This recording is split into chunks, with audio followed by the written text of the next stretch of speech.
er en, der kan bruges derovre.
Nej, det er et godt resultat.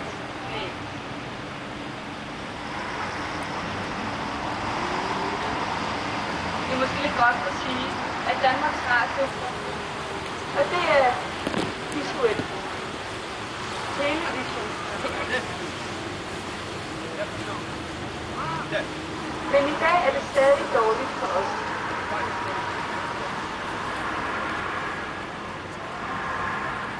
Man kan også kalde det for et fotografiradio.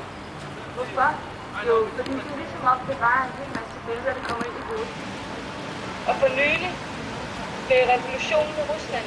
Det sker igen og igen. Og det er vi trætte af. Og vi betaler fuld licens.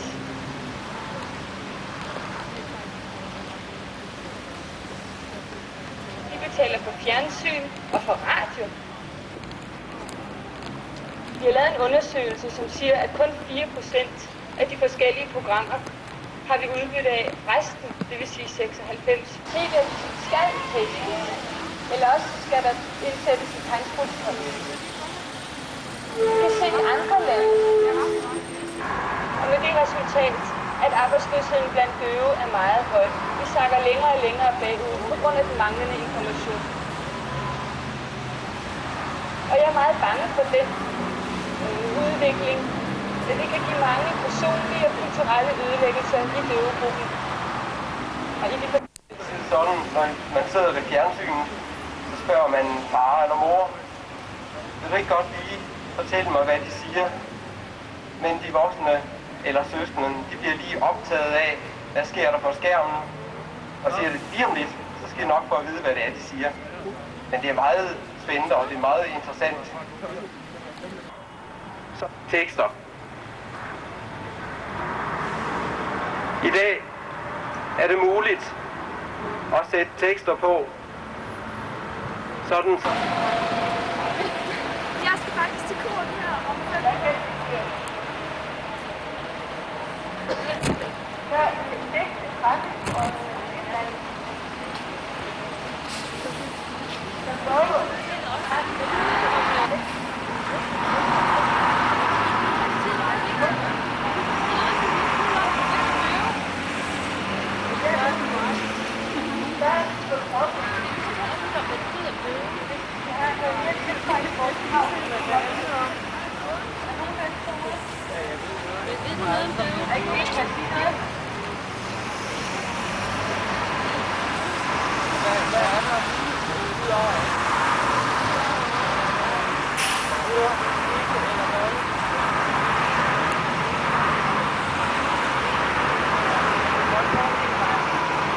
Og jeg kan ikke være med til at diskutere i klassen i samfundsfag med de forskellige emner og politik. Jeg kan ikke være med til at diskutere med mine venner, fordi jeg ikke kan følge med, og det er et problem for mig. Jeg er bagud i skolen. Så jeg forlanger, at der skal være tekst på nyhedsprogrammerne, så jeg kan følge med i skolen. Og mange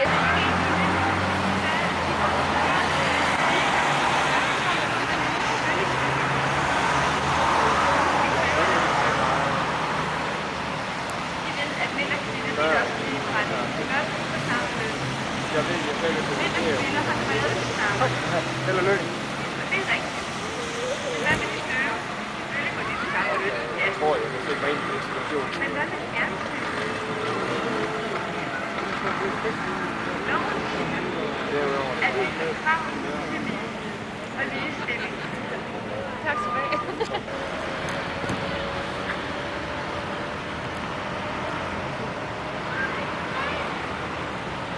Wow. Okay.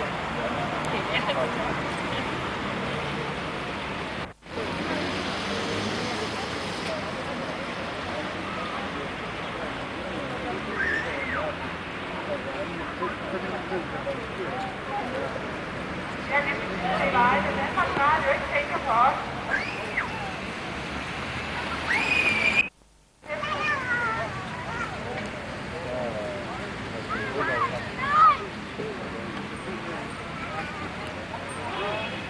Vejle. Jeg er meget glad for at komme ind heroppe i dag. Og som klokken sagde før.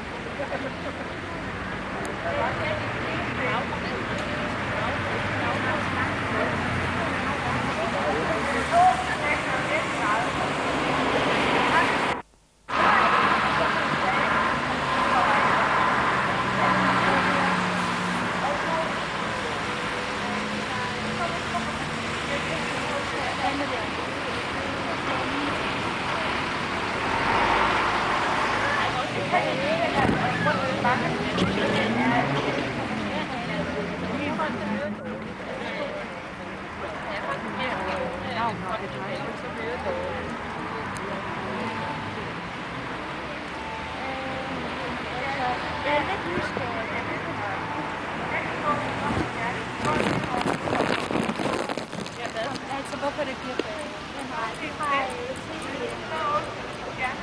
det er sådan lidt privat til døvefilm. Måske hvordan det privat.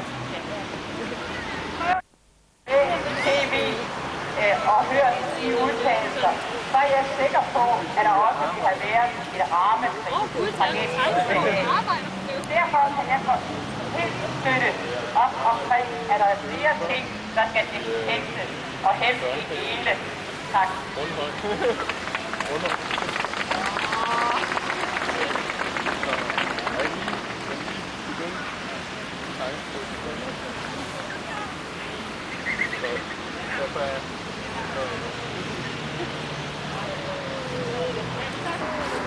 Igen.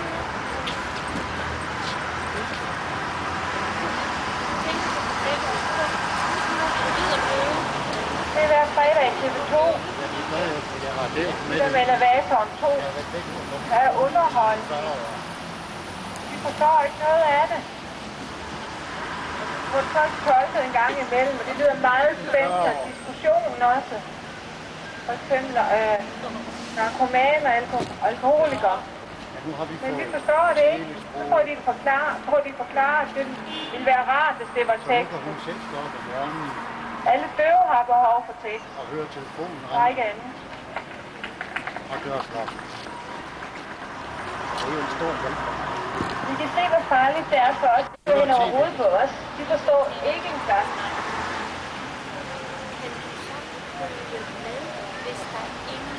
Så heller være et andet sted, vi kan følge med. Eller fredagen hjælpe toren, eller lykkehjulet for eksempel. Det er da også spændende. Men vi kan ikke fange det hele. De hører bare, hvad laver du? Og så begynder de bare at snakke, hvad arbejder du med? De taler bare videre, og vi venter på, at lykkehjulet skal dreje. Stort selskab. Vi kan jo ikke forstå, hvad de snakker om alligevel, eller Så skal følge med i jeg det. først lytte og fortælle. Og så lytte en gang til. Så jeg får jo heller ikke andet end alt.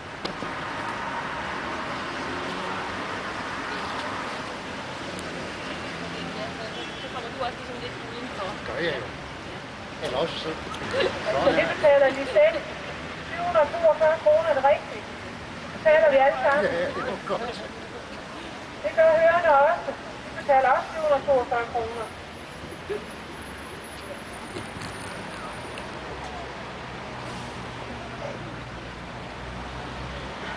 Jeg forstår ikke, vi betaler det samme som hørende.